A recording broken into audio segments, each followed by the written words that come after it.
현재 국회에서 최상병 특검 입법청문회가 열리고 있습니다. 박성재 법무부 장관을 비롯해서 이종섭 전 국방부 장관, 그리고 신범철 전 차관, 이시원 전 대통령실 공직기강 비서관, 또 유재은 국방부 법무관리관, 박정훈 해병대 수사단장, 그리고 임성근 전 해병대 1사단장 등 사건 핵심 관계자들이 대거 출석했습니다. 그런데 이종섭 장관, 임성근 사단장, 신범철 전 차관 등은 증인 선서를 거부했습니다. 이 문제로 시작부터 난항을 겪고 있습니다. 그런데 이종섭 전 장관이 사과한다 이런 이야기를 했고요. 임성근 사단장의 경우는 어떤 법적 처벌도 받겠다 이렇게 이야기를 했습니다.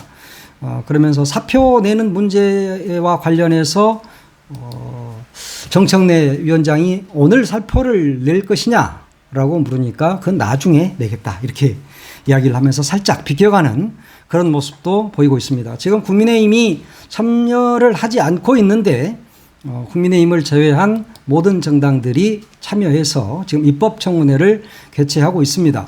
오늘 입법청문회에서 다 밝혀지면 좋겠지만 일단 최병 특검으로 가는 길을 열었다는 데는 의미가 있겠습니다. 오늘 청문회에서 입법청문회에서 밝혀야 될 내용들이 있습니다. 첫 번째는 누가 박 대령에게 혐의자를 특정하지 말라고 지시했는가 하는 문제입니다. 박정훈 대령에게 이런 지시를 한 거잖아요. 그래서 혐의자를 특정하지 말아라 라고 이야기를 한 사람이 누구냐 하는 거죠. 지난해 7월 31일 오전 11시 54분쯤에 대통령실 유선 전화를 이종섭 장관이 받지 않습니까? 그리고 바로 이종섭 장관이 전화를 받고 나서 자신의 보좌관을 통해서 김계환 사령관에게 전화를 겁니다. 그래서 사건 이첩 보류와 당일 예정된 언론 브리핑을 취소하라 이렇게 지시를 한 내용이 있죠.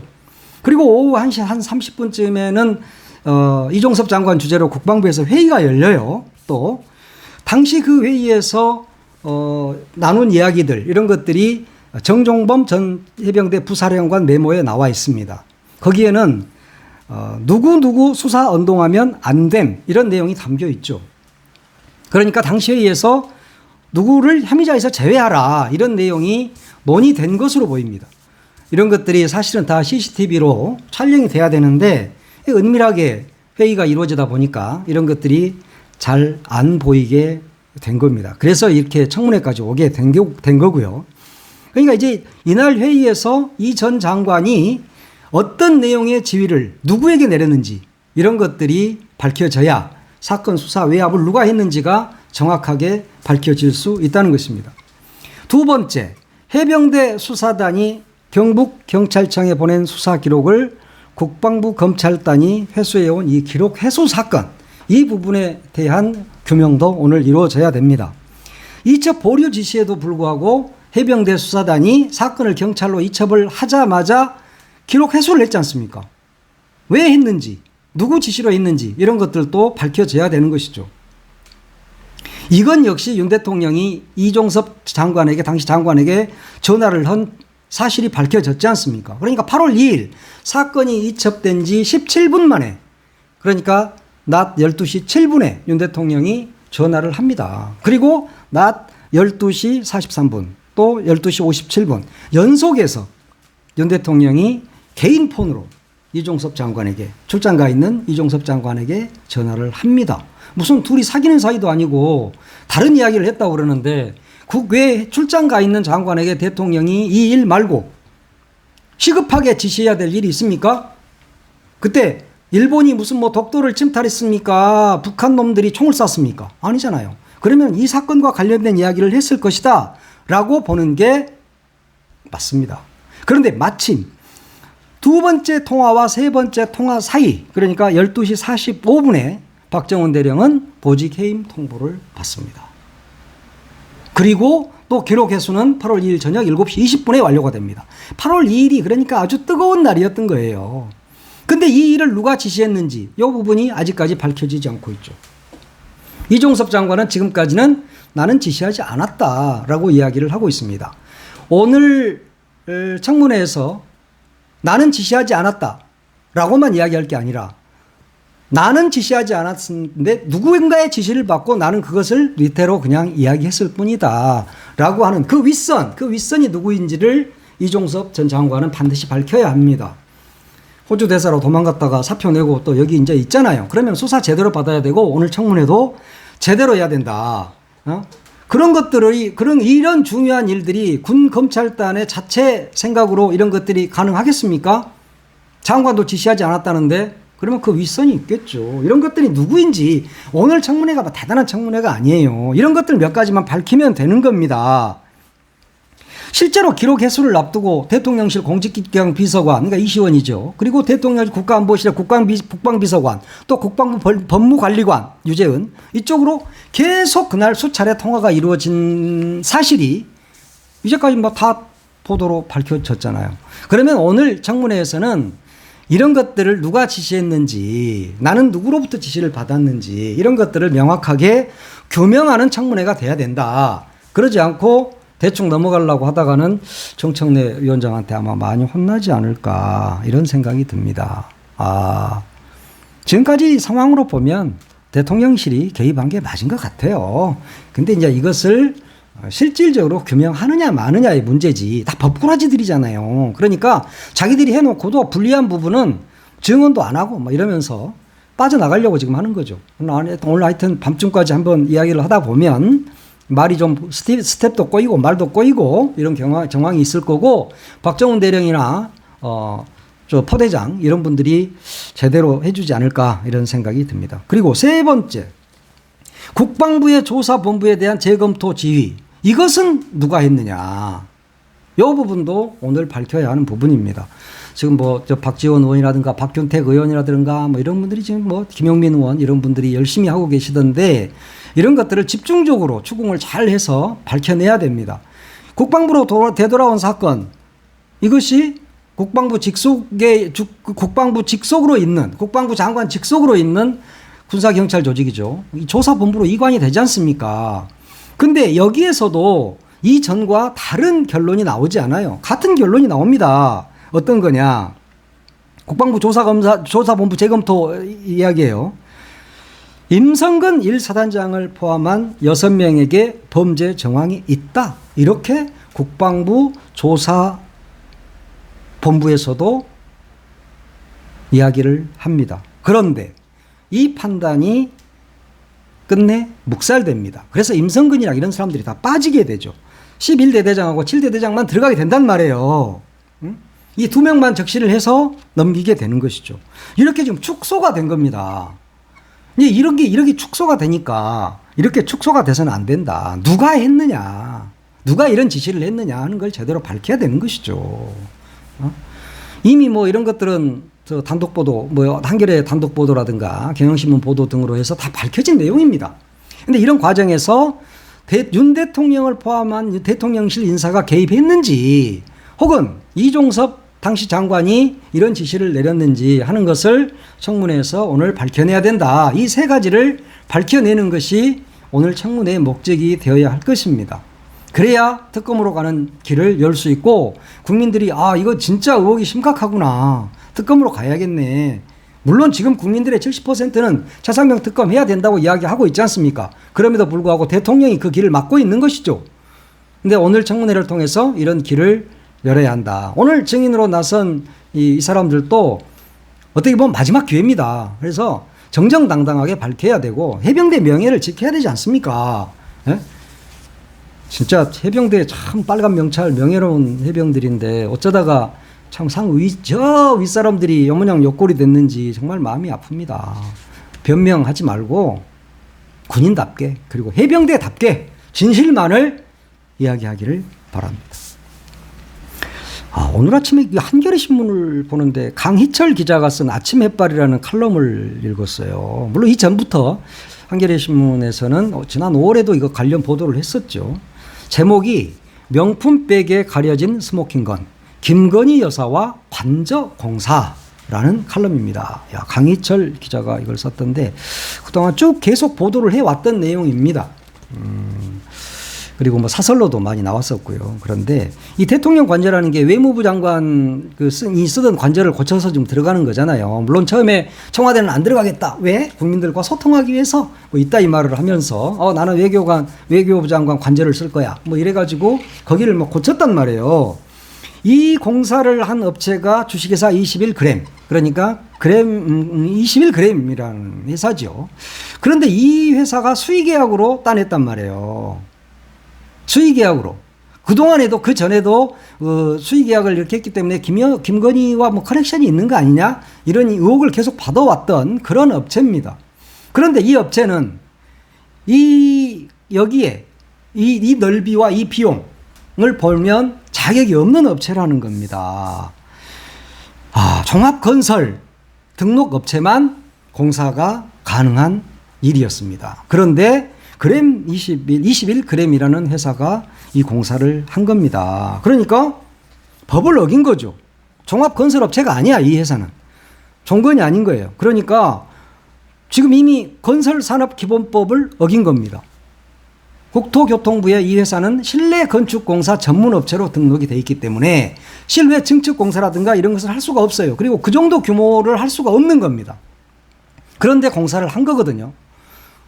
그러면 어떻게 되느냐? 징역형이나 벌금형을 받게 돼 있습니다. 이 공사에 대해서는 사실은 행안부 정부청사관리본부가 해야 되는데 그동안에 이 본부가 배제됐다는 이야기가 그동안 팽배해 왔었다고 이 칼럼에서는 이야기를 하고 있습니다. 그 정황들. 이게 그동안에 다시 보완공사를 했잖아요.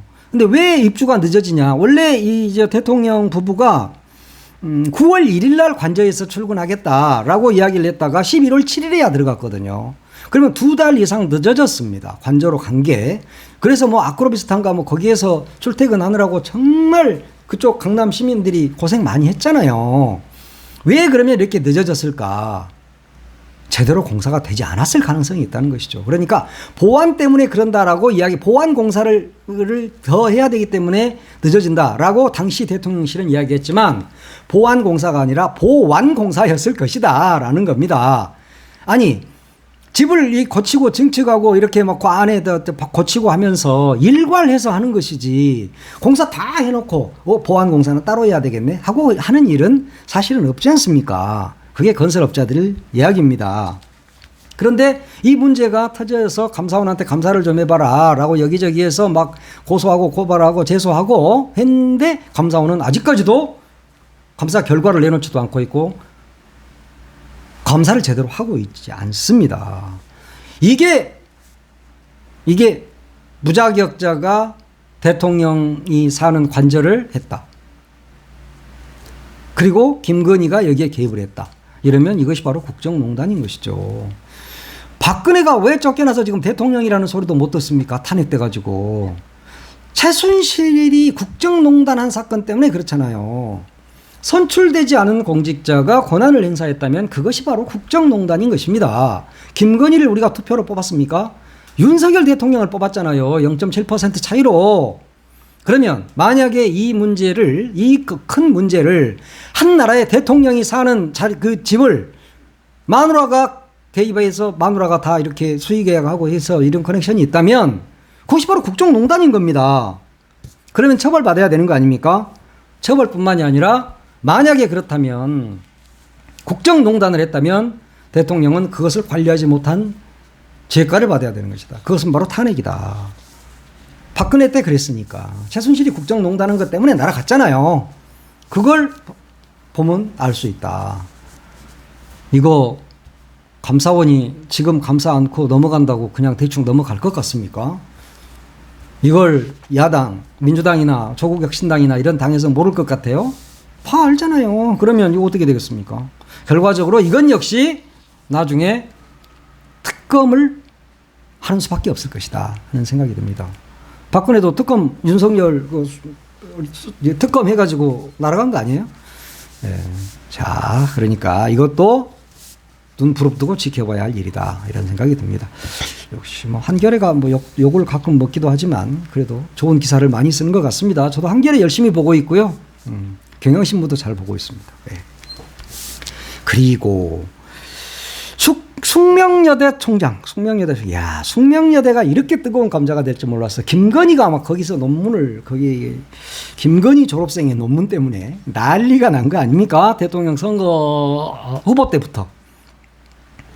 그런데 숙명여대 이사회가 문시현 교수를 총장으로 최종 선임을 했습니다. 이제 9월에 취임을 하게 되죠. 그런데 이 문시현 교수가 선거 과정에서 지연된 정의는 정의가 아니다라는 격언이 있다. 이러면서 제가 총장이 되면 진상 파악부터 해보겠다 그랬습니다. 그러니까 김건희 논문 검증이 왜 이렇게 늦어지는지 내가 진상 파악을 한번 해보겠다라고 이야기를 해서 이제 이분이 총장이 되면은 김건희의 논문 표절 문제가 속대에서 결론이 나겠구나 하는 생각을 하게 됐던 것이죠.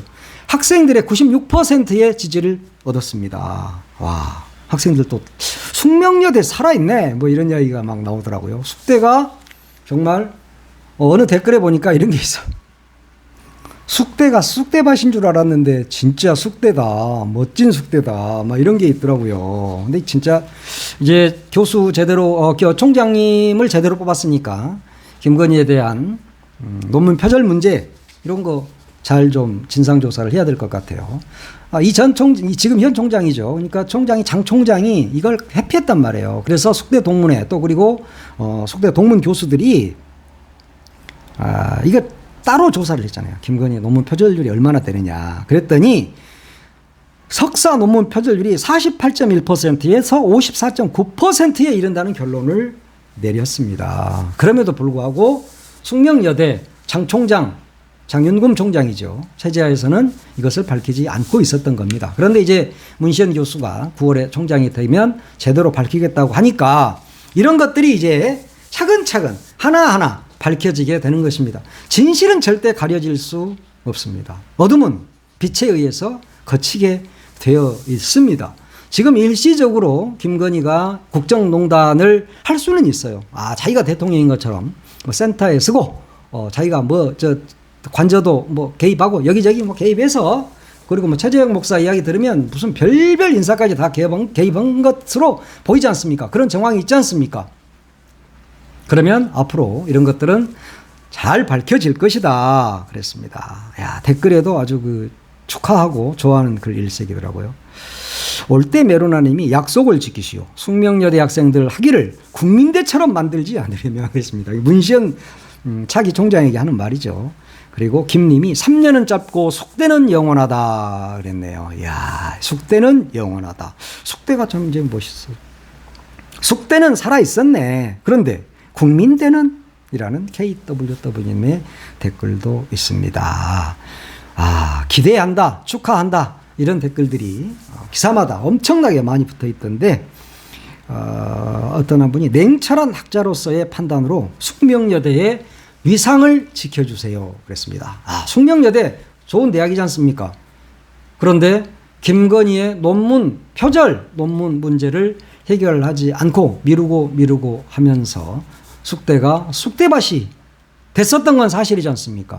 이제 정말 바른 숙대, 좋은 숙대, 명문 숙대로 거듭나기를 바라겠습니다. 네, 오늘은 여기까지 하겠습니다.